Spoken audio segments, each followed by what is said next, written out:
everybody, Colton Calculated here, and today we're going over Season 2, Episode 11, Hearth's Warming Eve. I figured this episode was fitting with it being almost Christmas. If you don't remember this episode, it's the one where the main six act like they've never been to Canterlot before. Then they put on a play about how everyone used to be racist, and how racism caused the Ice Age. Let's jump in. The main six argue a little before the show, like all friends, but they raise some good points. First, let me say that, forget Rainbow Dash, Fluttershy is the fastest pony in all of Equestria. So long as she's nervous, so, most of the time. She's turned to a blur, and then is gone in just a few frames. Since we can't forget Rainbow Dash for too long, Applejack informs her that it isn't the Rainbow Dash show. Thank you! Thank you! It's a reenactment of the founding of Equestria. It's not the Rainbow Dash show. Well, it should be the Rainbow Dash show! Is she talking about the play? Or are they breaking the fourth wall again? Because especially back in 2011, 2012, it was easy to forget that Rainbow Dash isn't the main character. She was on almost all of the merchandise, and is easily the most recognizable character. It's even a meme that you can tell a new brony because they say Rainbow Dash is their favorite. No offense to all those tried and true Rainbow Dash fans out there.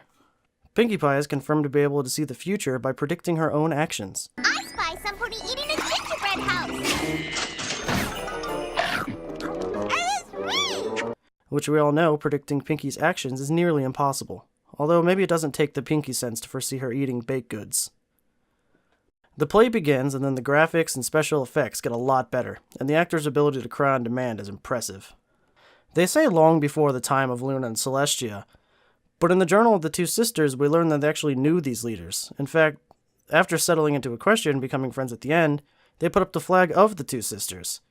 You could say that it's because it's the flag now, but they were still in the play is real universe at the time. But I suppose the main six would be the original characters if it was without any suspension of disbelief. We get it! Move on! The King Bullion of the Unicorns sends his daughter to the peace talks instead of himself really shows some of the problems facing their social structure. He's at worst a coward, and at best he's lazy. On the matter of unicorns, not all unicorns controlled day and night. It was only about 6 unicorns in Starswirl the Bearded.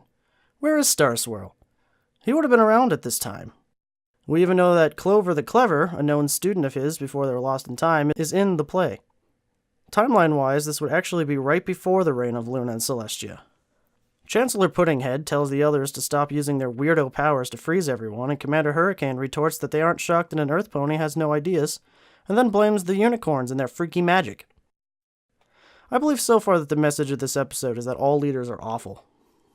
Chancellor Puddinghead confirms that the Earth is round, which, since she is supposed to be very stupid, this may actually be evidence that Hasbro houses some flat Earth theorists. The Earth is round. There is no up or down. I forgot this was a play a couple of times. Unicornia is a corny name, and this is a corny joke, but I'm leaving it in. So we established that the Earth is round, and the Earth ponies want to name their new land Earth. Can they not think of any other names, or is the planet named something else? Does this confirm that Equestria is on Earth? If so, why aren't we looking harder? Rainbow Dash, or Commander Hurricane, is insulting unicorns as she freezes, then hurries up to get in something negative about Earth ponies. Wimpy unicorns know you never win! Earth ponies are numbskulls! So Starswirl knew about Wendigos, so much so that he taught Clover about them. Why didn't Starswirl help? Where is he? If this is before Equestria, then it's before the Pillars, right? Oh, so the songs they sang in the cave to stop the Wendigos became the carols they sing today, because they needed to tie into Christmas somehow. Those frozen ponies are dead by now, right? Teaser that the Wendigos are kept at bay by friendship and still exist today serves as a reason for the constant necessity of friendship. What do you think is the longest Twilight has gone without accidentally using terrifying magic? I really liked this episode. It was a nice break from the normal show format and a clever way to explain some of the history and lore. I'd be interested to see a Christmas episode now where Starswirl has to explain why he did nothing to help. I give this episode a solid 4 out of 5. In the end, the message seemed to be that friendship is good and that just because others are different doesn't mean they are the source of your misfortune. Don't forget to give this video a like, and while you're at it, go ahead and hit that subscribe button. If you're watching this before Christmas, Merry Christmas to you, and I wish you all a good time with all of your religious or non-religious winter holidays. Thank you all so much.